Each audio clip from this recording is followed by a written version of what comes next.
and I forgot some of the stuff that I'd taught just in the last few years. Before we jump in, we're going to do a thing that I like doing, or I have been doing recently, and that's religion in the news this week. The first is Mike Pence going to Jerusalem, which my younger daughter, Rainey's in Jerusalem right now, Hebrew youth. So I'm like, why are you doing all of this stuff right now? Why are you moving the Capitol? Don't do anything. Just be quiet. Don't do anything, President Trump. But that was the major event, but he didn't make much news while he was there. But there has been other news as well this week. And I'm a numbers geek. Or some people say I'm just a geek. But here on the left, I've been telling you about how within Christianity in general and religion in general, the numbers have been dropping, the number of people who attend or say they belong, and it's been falling most precipitously among young people who are not going. But there was an interesting study this week saying, in addition to young people, some moderate Christians, which would be most of us, number of people going to church and so forth is declining. But for those people who are very religious, they're becoming even more religious. The percentage of people in America who say that they read the Bible daily, that they go to church 2 to 3 times a week, all of those things is going up. So while there's this secularization process that's going on, there's also this re-entrenchment and increasingly religious movement that's going on simultaneously. The second story is about the White House. I don't know, it didn't get a whole lot of attention, but the cabinet members, Trump's cabinet members hold a weekly Bible study every Monday morning. Does anybody know this? Not all of them. The military guys don't like it, but the other people like it. And the Freedom from Religion Foundation, is that the name? Yeah. The Madison group, they sued to stop it. They first filed an open records request because they meet at the HUD offices and they asked for all the records, and the government told them that it would cost tens of thousands of dollars to get the records, so they just went ahead and sued, trying to stop this from going on. And then the third one is on Muslims, and how the number of Muslims is slowly increasing in America while the number of Christians and Jews slightly goes down. So by 2040, Muslims will be the second largest religious group in America. Right now, they're only about 1%, but they're rising. And what they're doing is, interesting thing is, just like most other religious groups, with Christians, 20% of people who are born in a Christian denomination leave it. And Catholic, if you're Catholic, a third of people who grow up Catholic leave the faith. But they're able to hold steady because so many Hispanics are coming in. For mainline denominations, we have a lot of people leaving, but not many people coming in. And with Muslims, it's the same thing. They have 24% of Muslims in America leave their faith. But they have 26% of their members are converts. So they're able to hold steady and grow because their conversion rates are higher. Plus, they also tend to have more kids than the rest of us. So that's our news for the week. So let's jump into the topic that I want to talk about, which is Colin Kaepernick. It's been a year and a half since he first took his kneel down thing, but it's still having repercussions. Here's his explanation. Sonia, do you mind reading these things? I am not going to show pride in a flag for a country that oppresses black people and people of color. So did you guys know that he did this like 2 or 3 times before anyone even noticed? It was during 3 preseason games, and it was on the 4th game that a reporter noticed that he was kneeling, because during this Pledge of Allegiance, the reporters tend not to pay much attention. And someone said, hey, look, and he's kneeling. And it became a story, and then, this season it blew up. I'm just going to take you back a little second to what the reaction was initially when Colin Kaepernick was doing these things. Well, here's the repercussions. The attendance, you might have seen attendance was down, and this was one of the reasons that football attendance was down, and viewership was down. People were citing the protests and so forth. There were other reasons that it was down. The head injuries issue is a big thing. Was there anybody here that quit watching football in the last year or two? Said no? Yeah. And why? Actually, I just find it so violent. I mean, when Aaron Rodgers got hit that hard, I just couldn't believe it. And it just made me sick. And then, of course, the team faltered, and that's my team. No. So I just kind of went, well, I guess I'm not doing that. Anybody else who said not interested? I've watched it less You watch it less? And why is that? because of that incident with Kaepernick and the others who seem to have no respect. If I can't be respected, I don't respect them. Okay, anybody else? So attendance was down. The other thing that happened is Kaepernick didn't get a job. He was without it. He didn't sign up with anybody. And in fact, there were several situations in which quarterbacks were injured, including Green Bay. And when Mike McCarthy was asked if he was going to sign him, he got really mad and said it was a stupid question and wouldn't and moved on. And then finally is this ad. Does anyone see this ad? This group, the Please Stand group, wanted to know, they asked to put this in the program for the Super Bowl, and Roger Goodell rejected it, saying he didn't want politics in football. So, like there's not politics already, or actually religion, which is an interesting thing. What you might remember from the religion class I taught a while back. You know how everybody now frequently crosses themselves or do that sort of thing. With the World Cup coming up this summer, it'll be interesting to watch because the World Cup bans any sort of religious demonstrations, not cross yourself or anything, but it's a bigger issue with Muslims who, when they frequently scored, bow down on the ground and kiss the ground and say a short prayer. And last time, in the last World Cup, there was one particular incident where that became an issue. So well, here are some of the comments from back when this whole thing started. This is Sarah Palin. Simon, do you mind reading this one? Oh, This is a tweet. It's a tweet, so it's written sort of rough way. America, let's sack this ungrateful punk, Kaepernick. Kaepernick, yeah, you're really down with the oppressed in this nation, enjoying your $114 million contract, your previous adoring fans, sucking up a life of luxury. God and country gave you this opportunity. You can't acknowledge that, then on behalf of every vet I'm privileged to know, get the hell out. Aaron Rodgers. I think he should be on a roster right now. I think because of his protests, he's not. Do you remember his initial reaction? It was a little bit, go ahead. Yeah, Kaepernick claimed in a news conference that he was being blacklisted because of that. And what was Aaron Rodgers' initial response? That I'm not sure of. Do you remember the team was, what do we do? What do we do? So they decided to link arms. And that sort of thing, which, how long did that last? And next one. It was one of the most disgraceful displays I've ever seen by a professional athlete on his field of play. He signed a contract with an NFL football team. He doesn't have the right, I don't believe, to now start putting out his own political views in that form. That's Boomer Esiason, the week that this happened. And Kareem Abdul-Jabbar. The fact that Mr. Kaepernick is willing to engage and willing to risk so much in order to bring attention to the issue, I think we have to admire him for that and respect his need to make the statement that he's making here. Any thoughts or response to any of these? What's he risking?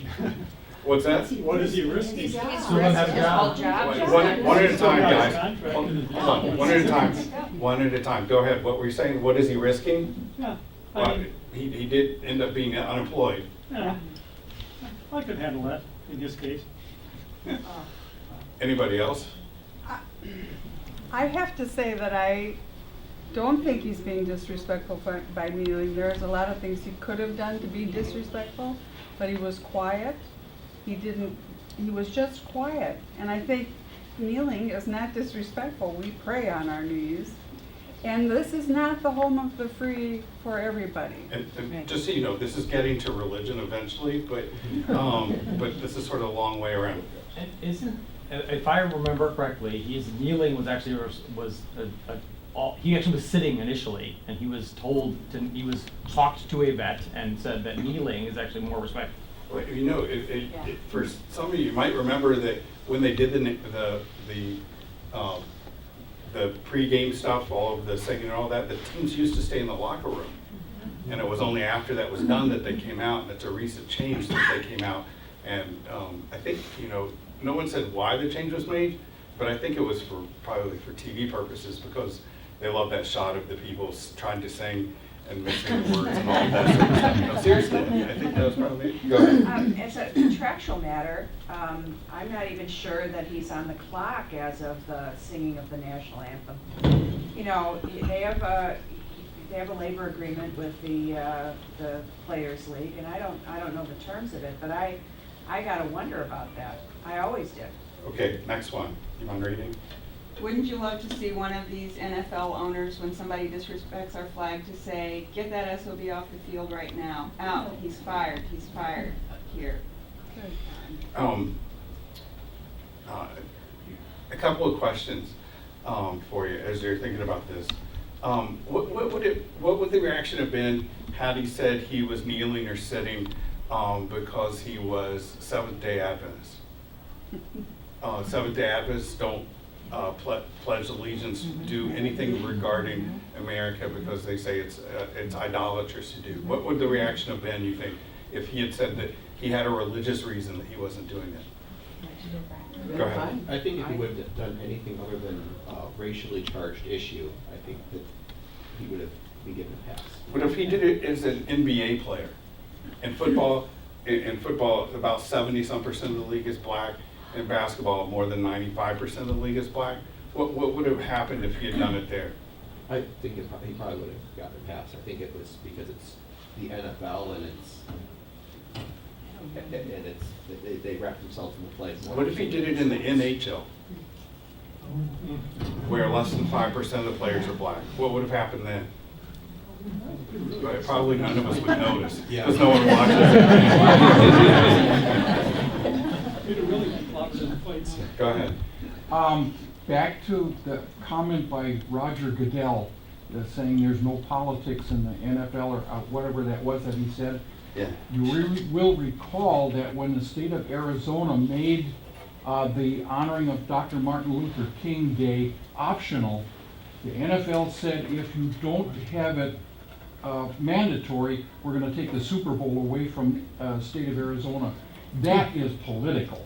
Sure. So I mean, that is there's his politics in all sports. Yeah, that And comment to me it's is, a difficult thing to control, but Roger Goodell can control what goes in a program. Yeah. So he can say no to that. There's when North Carolina had the thing with the bathroom issue, Yeah. the NCAA said, we're going to take it away from you. And sure, and the NFL is a very powerful organization. So, my one question is, what exactly was Colin Kaepernick protesting? What exactly is it? This is something that I was thinking about when it was going on and when it continues to go on. We know what he says he's protesting, but I want to introduce you to a concept called American civil religion. Does anyone know what this term means? This is the background for what's going on. There's a sociologist, a guy I admire a great deal. His name's Robert Bella. In 1967, he wrote an essay for Daedalus magazine called American Civil Religion. And he laid out this idea that in addition to the religions that we all have or don't have, that there's this simultaneous track that if you're an American, there's a public religion or a civil religion that's going on. I'll take three quotes from his essay to start illustrating it for you. You mind reading? I am convinced that every nation and every people come to some form or religious self-understanding, whether critics like it or not. Now this is especially important here because in most countries you have some sort of culture or religion that ties you together. If you're in France, most of you are French and you have French heritage. If you're in Germany, you have German heritage. America is a land of immigrants. We have lots of different people coming together. So this sort of civil religion has a greater importance here than it does in other places. Behind the civil religion at every point lie biblical archetypes: Exodus, chosen people, promised land, New Jerusalem, and sacrificial death and rebirth. But it is also genuinely American and genuinely new. It has its own prophets and its own martyrs, its own sacred events and sacred places, its own solemn rituals and symbols. It is concerned that America be a society as perfectly in accord with the will of God as men can make it, and a light to all nations. And the third one. American civil religion does not make any decisions for us. It does not remove us from moral ambiguity, from being, in Lincoln's fine phrase, an almost chosen people. But it is a heritage of moral and religious experience from which we still have much to learn as we formulate the decisions that lie ahead. So this civil religion is something that borrows from Christianity and Judaism and then applies it to secular society and to politics. Here's my outline. There are a bunch of different outlines for how this works. This is my simple one that goes. It first has beliefs in core American values, such as freedom, liberty, and more recently, tolerance, and possibly capitalism, and certainly democracy. The other one, behaviors associated with natural rights and rituals, as well as daily practices. And we'll talk about what those things are exactly in just a second. And then experiences of belonging in the country, where you participate in rites and rituals, just like you do in a religious experience. And for this next one, I'm going to need your help to help fill in what these things are. So here are the elements of civil religion. We have saints. What would you say would be an American saint? Abraham Lincoln. Abraham Lincoln would be one. And actually, just a second ago, I mentioned Bella said this, that we have these sacrificial death and rebirth. And no one fits that better than first the entire Civil War, but Abraham Lincoln in particular. And in fact, Robert Bella argued at that point that he saw a Father, Son, and Holy Spirit in America, and that was George Washington, Abraham Lincoln, and then right in 1967, and a liberal, he said John F. Kennedy. I'm not sure who the third person is, but certainly you could say Abraham Lincoln was a saint. Anybody else? Martin Luther King. Martin Luther King, someone who's been added to this list of saints, and that is that American civil religion is changing and modifying all the time, and certainly the decision to add Martin Luther King to the pantheon is an important one. Anybody else? Who else would you say? Rosa Parks? Rosa Parks is somebody who's been added recently. But then you also have people like Betsy Ross, George Washington, Thomas Jefferson, all of these important people. And martyrs that we've had. Well, Martin Luther King, some of the people we just mentioned would be martyrs for the faith, the American faith. Scriptures, what scriptures do we have that are part of American civil religion? Constitution. And in fact, it's an interesting thing with the Constitution that frequently you have Americans who read the Constitution like it's the Bible, and you have people who read the Bible like it's Constitution. And when I talk to people about how to read the Bible, I'm constantly telling them, don't read it like it's the Constitution. It's not the Constitution. It's a collection of 66 books that argue with each other, have disagreements, cover some of the same topics. Our Constitution's nothing like that. Anything else that would represent scriptures for us? Gettysburg Address? What'd you say? The Gettysburg Address. The Gettysburg Address is a very good one, and Lincoln's second inaugural is one that's used again and again and again. Hymns, any hymns that you can think of? The national anthem, which, interestingly, before 1860, the national anthem was not a very popular song. There were 3 or 4 other songs that were preferred at events, but it's through the Civil War that became a very important. America the Beautiful. America the Beautiful. God bless America. This land is your land. All of those. Those are songs that reinforce our values. So as you put this together, so we do have saints, martyrs, scriptures, hymns, holidays. Do we have any holidays? Well, but some of them are simultaneous with others because I mean, one that's obviously 4th of July, Veterans Day, Thanksgiving, which reinforces values. Christmas is an interesting one because it's morphed into becoming more and more a consumer capitalistic event than and even there's an interesting book on how the fight over Christmas, the war on Christmas and so forth, had started off with this reason for the season thing, but then it morphed into a capitalistic sort of expression of what Christmas should be. Any other holidays? 4th of July. 4th of July obviously is the biggest one. And cathedrals.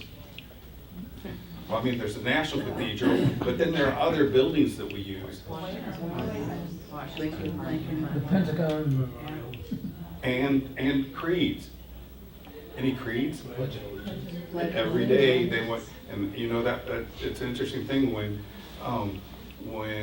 Scott Jensen became Assembly Speaker, first bill he pushed through was the mandate that all kids every day had to say that, with exceptions, for instance, if you were Seventh-day Adventist. But that was something that was important to him to reinforce to all people. Monuments, memorials, shrines, and sacred places. This is beyond just the Lincoln Memorial. It's also places like Mount Rushmore. What about, has anyone been to any battlefield sites? Which ones have you been to? Omaha Beach. Jamestown's another one. No, not a place like that, but foundational events. Sometimes these would be wars and that sort of thing, but sometimes it would be Martin Luther King giving a speech on the Washington lawn, on the Washington Mall. So you have a number of those as well, and then finally, heretics, starting with Benedict Arnold, and that's the interesting thing about American civil religion, because it's a contested thing, and we're pushing to see who gets in and who gets out, and it's based on who we think matches with the creed, and we'll talk about some of those ideas in a second. But for instance, we've mentioned Martin Luther King. Malcolm X doesn't get in. Martin Luther King does, because they reinforce certain values. One reinforces certain values and the other one does not. Dan, may I ask you a question? Yeah. And I'll ask for your comment. In saints and martyrs, when you spoke about individuals, would you say that groups of people might fall into that class? And specifically, I'm thinking of veterans being treated as a specific class that's held out as being Sure, and extremely important. we'll get to this in just a second, but sure, veterans would be. And I would argue there are other classes that aren't treated very well, that And might be what placed would in those that be? heritage group, but beyond the individual people. Which groups are not treated well? Well, I think you have certain ethnic and religious classes that are not held up. Certainly the way Muslims are treated and the way minorities are treated are not, they're written out of the context a lot of times. So, as always, you're getting ahead of me. Sorry. That's why I was asking you to comment. I'll teach these classes with you, so you hold on to those questions because you know the answers are coming. Themes of civil religion. Can you think of any themes? I'll give you one, and maybe it'll help you with this. City on a hill. That America's a city on a hill, or Manifest Destiny. Manifest Destiny, again, a very good one, which actually doesn't just reinforce a theme, but it justifies the taking of land. So it's not like the American civil religion's a harmless thing. It justifies actions in some cases. Another thing it does is justify inclusion and exclusion of who is or is not American. Go ahead. I have a dream. That's a good one. I don't have that one listed. Anybody else? Melting Pot? Melting Pot's one. I have One Nation Under God, that we're a chosen people. Made in America. I don't know, what do you guys think of that? Yeah. American. God bless America. What about American exceptionalism? Again, we're getting to that, but, He told me to say it. all three of us can teach together. So maybe we can all teach and we'll have Pastor Chris sit in the back and listen to it.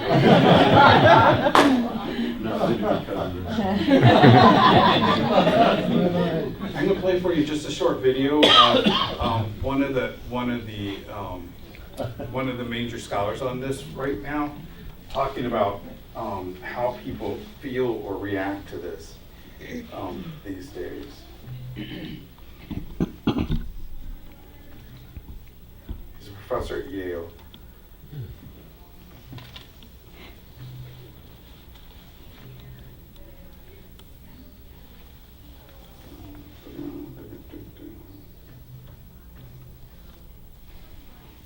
Making it along.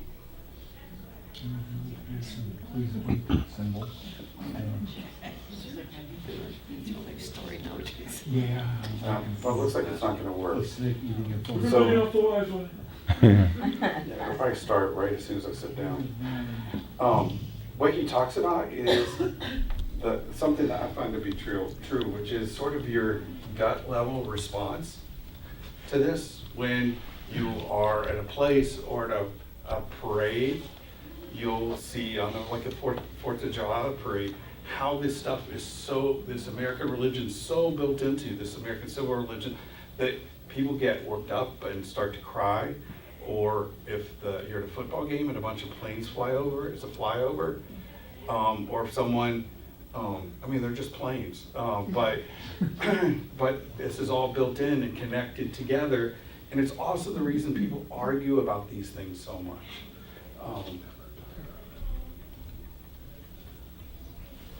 So where do we enact these things, these rituals? One, at parades. We get together, we celebrate the big event for us. State of the Union address, time to get together to say what our values are, what's important for ourselves every year.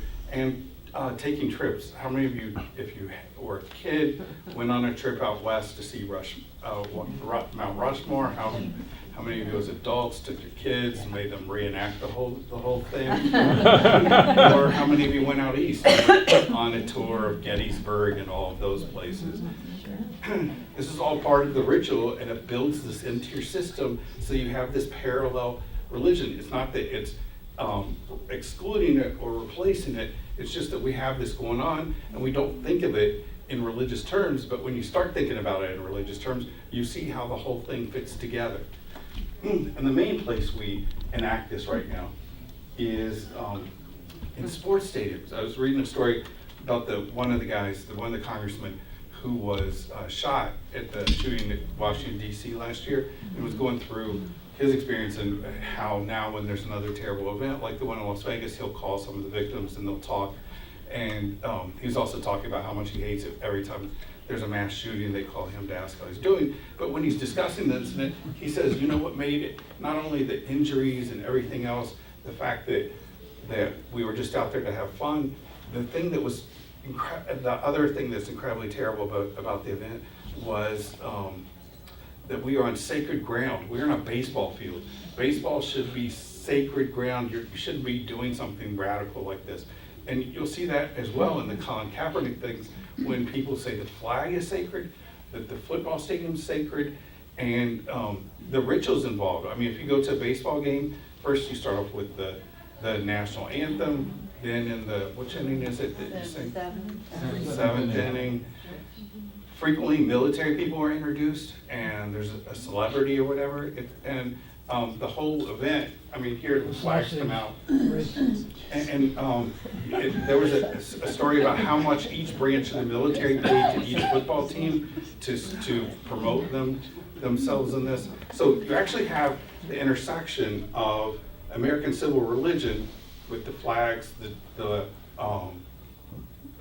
flags, the flyover, and everything else. But then you also have our understanding of football, which is a very American sport. Hadn't exported very well to other countries, but what is it? It's hand-to-hand combat, a lot of war metaphors.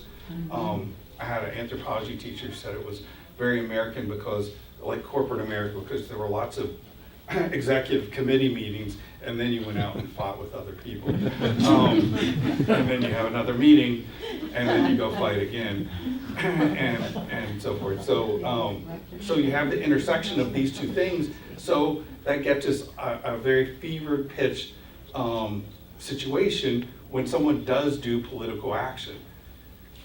So this brings us back to Colin Kaepernick, and I'll talk about that in a second. So what are the problems with civil religion?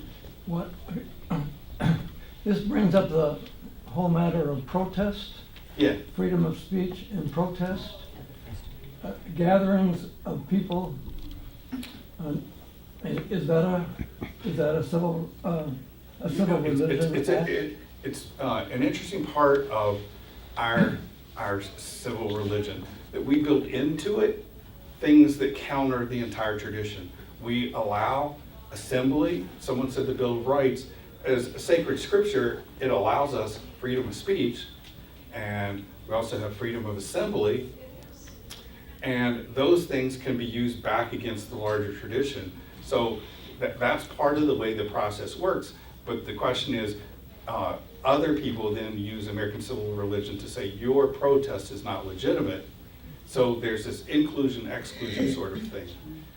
So yeah, the protest is an interesting element. The problems with the civil religion, where do minorities fit in? And before the 1950s, the American civil religion was largely Christian with a hint of Judaism, but primarily Christian, Protestant Christian. It was white, and it was probably primarily male. You had Susan B. Anthony, maybe a few Betsy Ross, but it was largely male. Now it's expanded since then, especially since the 1964 Immigration Act, but it's still primarily white, male, and Christian. And then there's one scholar of American civil religion who says that violence is a tenet of American civil religion, that we use American civil religion to justify going to war and doing various actions, that we use the draft as an initiation rite for youngsters. And Robert Bell is writing this in 1967. The draft is going on right there, and we're sending 18-year-olds to war. So it made a lot of sense to him at that point.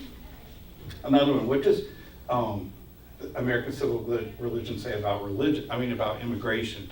And this has become a big issue, obviously, with President Trump. How do we fit certain groups within America? You were saying Muslims, obviously, that would be one group.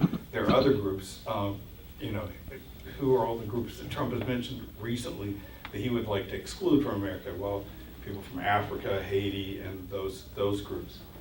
And what about capitalism? How does capitalism fit into this? Is that an integral part of American civil religion? Would you say it is or isn't? Democracy is. And you find these, capitalism has these very mystical elements to it, even though economists want to explain to us it's a hard, concrete thing. Adam Smith says that capitalism is driven by what? Great. Invisible hand. What exactly is an invisible hand? I mean, that sounds as religious as anything else that we've talked about. And there's this faith that the market is always right. The market is always right. The market knows what's doing. We've turned the market into an individual or into some sort of God who is omnipresent, understands, and is omniscient as well. Prosperity gospel. What about the prosperity gospel? It enters into this, and it justifies. Sure. And by prosperity gospel, it means, the gospel that says that if you follow God, that He'll reward you. Which does have elements in the Old Testament, in particular, that God is a God. God's sort of like karma. You get what you deserve, and if you're good, you get. If you're bad, you don't. How do we keep American civil religion from being used to justify imperialism or unwise military actions? Because it's easy to take this American civil religion, get people all pumped up, and go to war against Iraq or something like that. How is there some counterbalance to try to keep that from happening? And then just how exceptional is American exceptionalism? We've used American civil religion to talk about how we're a city on the hill, We use manifest destiny. We are exceptional. And you haven't had a president that I know of in the last 40 years who hasn't preached American exceptionalism. President Obama didn't talk about American exceptionalism up until his run for president, and then he ends up using it more than any other president before him. So, so it's a concept that fits right over with this. And then finally, how stagnant is American civil religion? How can we change it if we don't like parts of it? Some of it's through political process. How does Martin Luther King become one of the pantheon and one of the saints in American civil religion? It's primarily through the political process. People actually vote and do these things. And as you were saying, in Arizona and some other states, people tried to make it optional. Glenn Grothman here has put in a bill in the legislature when I was covering the legislature to eliminate it. He didn't think that we should have it. So that's a political dispute. He lost, and he's been added to the pantheon. So back to this is says who gave you the right to disrespect the flag and the troops, and then the people from Arlington or whatever said we did. So now thinking of this in terms of American civil religion, this is Colin Kaepernick who's rejecting American civil religion or trying to change what fits in. He's saying, his point is, he's not just protesting a flag. What's a flag anyway? I mean, it's a piece of cloth with colors on it, but it's a symbol and it stands for something. And he's saying that symbol isn't doing what it should be doing, and he's not going to support that. But look how this cartoonist, who obviously doesn't like him, uses other elements of American civil religion to counter him. He uses the martyrs, as we said, and the flags and the troops as well. He uses these three elements to turn it back on him and say, your definition of American civil religion is not acceptable. This is the correct American civil religion. Go ahead. I'm glad you've got that particular picture with the veterans. And one of the things I think that may have been on his mind, but I'm not sure. Who's mine? One of our presidents, and I think it was Barack Obama, gave the Medal of Honor to families of black soldiers because it was a thing back in World War II that black soldiers should not receive the Medal of Honor. And that, I mean, if they did what other soldiers did, they should have received the Medal of Honor, and their families got it. This was about, I would say, 8 to 10 years ago. And I thought that was the right thing to do. Being a veteran, I was trained by a Sergeant Frederick Gonzalez, and I had the greatest respect for him. And he told me when he came and his family brought him from Mexico to the United States, he fought in Korea, and he was prepared to go to Vietnam in 1964 is when I had my conversation with him. And I had the greatest respect for him because he said, if it wasn't for the United States of America, everything he had because he was an American. And I thought that was outstanding. And so it's interesting that on the tombstones, it's not just Christian. The person's gone out of their way to point out that this is broader than just a Christian religion. This is much broader than that. So we've been through and we've discussed this American civil religion and what Colin Kaepernick was protesting. So help me out. What exactly do you think he was protesting? Is he trying to change America to be better, or is it a rejection of American civil religion? What exactly is he doing? Any thoughts? Go ahead. I just think that my thought is he's trying to increase awareness of the fact that not everybody has equal rights. So you're saying he's affirming the American civil religion, saying rights should be part of what we have and everybody should have those rights, and there's a particular group that's being excluded. Mm-hmm. Right. I think he's just seriously concerned about injustice, and his conscience is causing him to make a statement, and that's it. So those are two favorable readings. There were a lot of people, a majority of people, I think, who were upset with what he did, who thought that he was disrespecting the flag and disrespecting veterans. Anybody agree with that? Find that a compelling explanation? Go ahead. Well, I do, but I don't think that was a good place to be doing it in a football game. And what is a good place to do it? Outside of a football game, Except for he wouldn't. in your normal life, you can do all those things, but not at a game when. I think it was Oh, wait. It was inappropriate what he did and where he did it. But the fact is, it's pretty effective. Yeah. We're talking about it. Lots of It's people pretty talked effective. about There it. were a lot of people against what he did. Right, there is. I was just saying, he did, if he wanted people to start talking about it, he did get people to start talking about it. Go ahead. That is his normal life. That's where he makes his living. So that would be where he would have the opportunity to make these statements. So I thought it was. So is he, the people on the other side who are critical of it, part of the reason you feel very strongly about this is we're all invested in American civil religion. This is our nation. This is what we hold to be very valuable. On one side, people felt like he was disrespecting that. He was disrespecting the veterans, the flag, the people who had done all that stuff. Other people were saying you could make the case that he was holding up the values just as strongly and saying that they fell short of what they should be. So in some sense, both sides are affirming American civil religion, but they're doing it through two different ideas of what it is. Go ahead. Has he spoken go on, next. has he spoken on the subject other than kneeling at the games? Yeah, he does. He has. You can go to. He's set up a foundation. He's given away lots of money to groups to help support his cause. I think he's given away more than $1 million already. Have you heard him speak or write particularly on it so you can see the value of his statement? I watched his speech when he got the GQ award for being Man of the Year. So yeah. I mean, he has done stuff. Like, frequently people are saying that he's not, but it's because he's on a diminished role. He's no longer an NFL player, so when he talks, it doesn't get the same sort of attention as that he did. It was interesting. People were very worried in the NFL because the Jacksonville Jaguars were the team that had the most people doing this, and they were concerned when they got to the AFC Championship game that they would blow things up by all kneeling before the start of the game, but they didn't do that. Go ahead.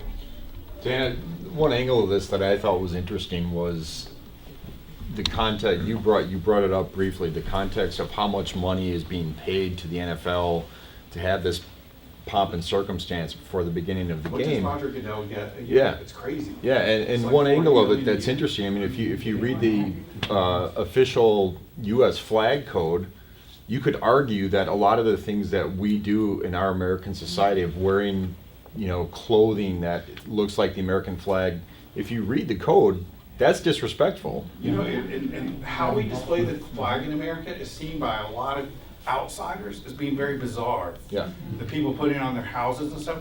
And that was not common before 1861. The flag was not a huge deal.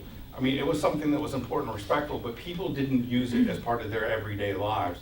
But it was with the Battle of Fort Sumter, where the American flag was taken and then recovered, and then throughout the war, they used it literally as a way to organize on like Gettysburg Field, where people went in different ways, and it became part of America. It became closely associated. I mean, as you think about flag, as I said, it's a piece of cloth with coloring on it. By itself, it means nothing, but we read a lot of information into it, and it has been valuable. People have literally given up their lives to try to recover a flag like this. And in 1866, there was a very popular guy who said that he believed he could take an American flag and go walk 1,500 miles through the South, through the Confederate States, and would not be touched. Mark Twain said that he would be lucky that when he returned, he would be without a leg and an arm and probably without his head. But the guy did it, and interestingly, he was embraced. People took pictures and everything, and it was an important part of the reunification. Obviously, still is not reunified. There's still a lot of issues, but it's interesting how the flag had that sort of healing effect at that time. Another thing, as we talk about American civil religion and how it comes together, pulls apart, monuments are an important part of that. And we see this fight going on right now about Confederate monuments. Should American civil religion include the ideas that helped start the Civil War, or they've been used to justify other acts? And people are very aggressive and hostile as you see someone tearing down a Confederate monument, because that's, again, people contesting what should or shouldn't be American. Go ahead.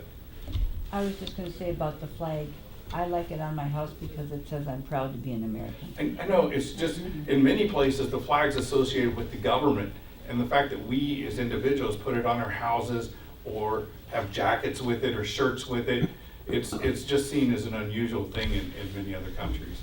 Wait a second, lots of hands, go ahead. Dan, just a few minutes ago, you raised a larger question of what does this impact on American civil religion. I think all of us sitting here are generally of a age demographic that's a little older. When you have a backup quarterback on a lousy team that the 49ers were sitting down and arguably putting his own career at risk, which he ended up doing, right, and backing it up with money, engaged a part of American society that is obsessed with football and obsessed with sports, and all over sports talk radio, that never ever would engage with that. Everybody here, I'm sure, is aware of the elections coming up in February and April. Most of the people 30 below, even 40 below, are not. And I think the one good thing that comes out of this is, in the course of American civil religion that you're talking about, is just like the church has problems with engaging with younger people. I know none of my siblings are. It happens the same way with a guy that's a backup quarterback on a football team that starts to engage the public in this conversation, which I don't think he was talking about the troops, maybe he was. It was more about the injustices in Ferguson, Missouri, and things like that. What I'm interested in is, I mean, it's what you say is somewhat true about the effectiveness, just like both of you are saying the same thing, but for two different reasons. You're saying it got a lot of attention, it wasn't the right place. And you know, when there are protests and there are disagreements in public, many of the fights turn out to be fights over where you should or should not be protesting, where one group's telling another one, you can protest, but you shouldn't do it here, or you shouldn't do it there. And so that's an interesting context in using the football field, which some people do, as you said, we're a sports crazy society, and people do think of the football field as being sacred grounds. Part of American civil religion. People talk about Lambeau in incredibly reverential ways. So you're right, but the thing that interested me more than anything else was, why did everybody care so much?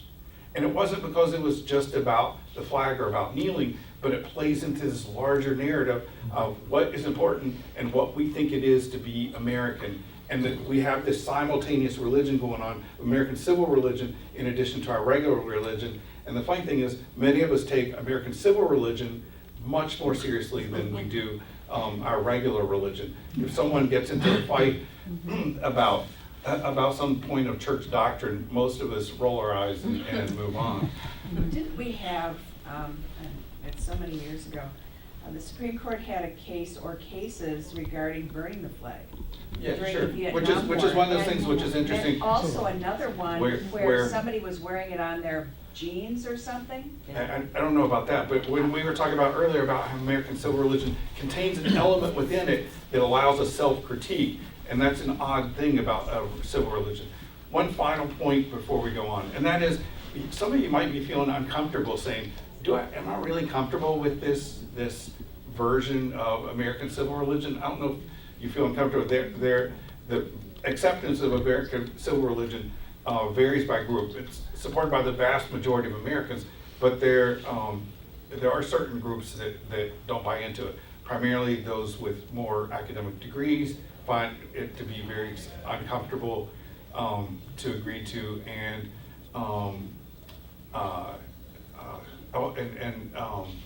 what's the other group? It was the more intelligent individuals and younger people. Those are two groups that find it disconcerting. But there are competing narratives, and you probably are aware of this. One is on the far right, the argument that America is a Christian nation and should return to become a Christian nation. That's the other narrative that ties everything together for people. And people react sometimes very, very strongly against this, and that's because it's a challenge to our version of American civil religion. There's another version of this, which we've seen much more recently, and that is white nationalism, to say that America is fundamentally a white country and should be supporting primarily things that benefit whites. So you have this on the far right, and then you have on the far left, secular, very strict secular version of America, and that is to argue that America was primarily an Enlightenment-founded country. Most of our principles are not based on religion at all. It's based on Locke and Rousseau and other Enlightenment thinkers, and we should return to that realm. And not only should we have a separation of church and state, but we should have a separation between religion and politics, which is a very different thing. We allow, most of us believe it's okay for there to be religion in politics. Most of us, I mean, the issue of church and state is a completely different thing. So those are three competing variations for American civil religion. Go ahead.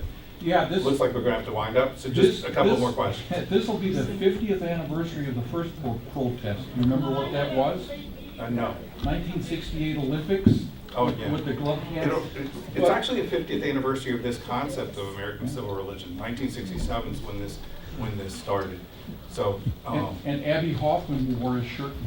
I don't know if he was prosecuted or not, but he was really ostracized. But American civil religion has frequently been used to quiet dissent, and particularly used against liberals to say that they're not being American. And I don't think they should take down some of the monuments in the South. If these people were slave owners, I know Jewish people will never let anyone forget about the Holocaust, and to African Americans, they should never forget, be allowed to forget about the fact that they were enslaved in the 1800s, and that's one of the things that tells people. One more question. Anybody have a question or want to make a point? So I think to me the greater threat, like we were talking about the civil religion and the freedom of speech. I mean, this is Colin Kaepernick expressing his freedom of speech, and some find it disrespecting the flag. But to me, the greatest threat to the greatest disrespect to our flag is seeing Nazis marching through streets with the American flag next to the Nazi flag. Yet we spent the whole time talking about Colin Kaepernick, and this is like an obsession by people. I find it very disturbing that that's the biggest threat. Yeah, I don't.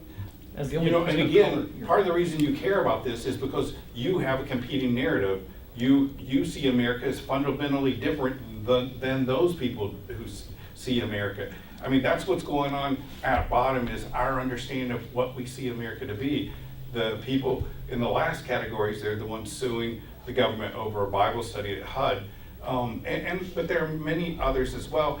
And though you're right about the white nationalists, this group is going to become the larger one, what they call the radical secular people, because that group is growing in our society. The number of white nationalists is a relatively small group. But you know, anytime you do see these Nazi protests and stuff, it's a thing to look back at how this reflects on our understanding of what America is. And that's what they're fundamentally challenging. They're offering an alternative narrative to what is going on. One more comment, question?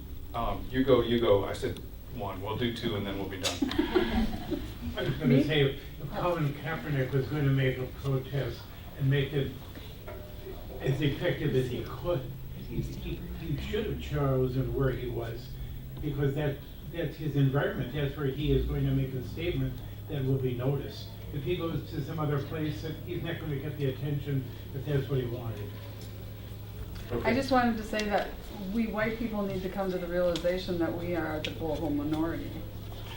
We are, but we're talking about, it is true, but we're talking about American values. We still are the majority here. The question is, how do we integrate? Because one of the fundamental values, it's increasingly been, is tolerance. How do we decide to integrate our society? And obviously President Trump's trying to redefine through his immigration deals, what is and what is not America. Okay, last one. Well, I just had one comment. Kaepernick's protest was at the place that would get the most attention.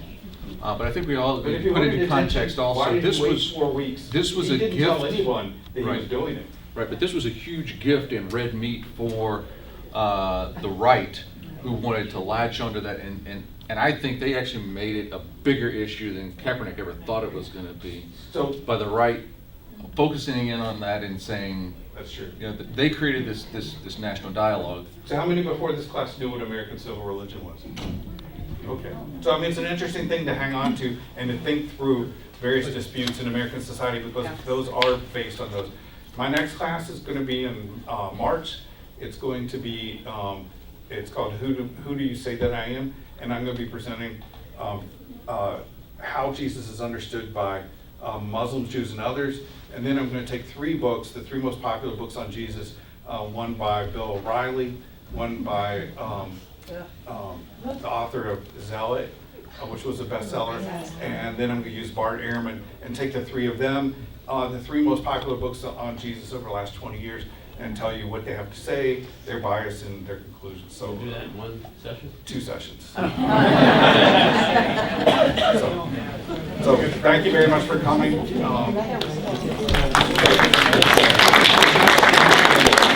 I won't wait a year to teach again, so.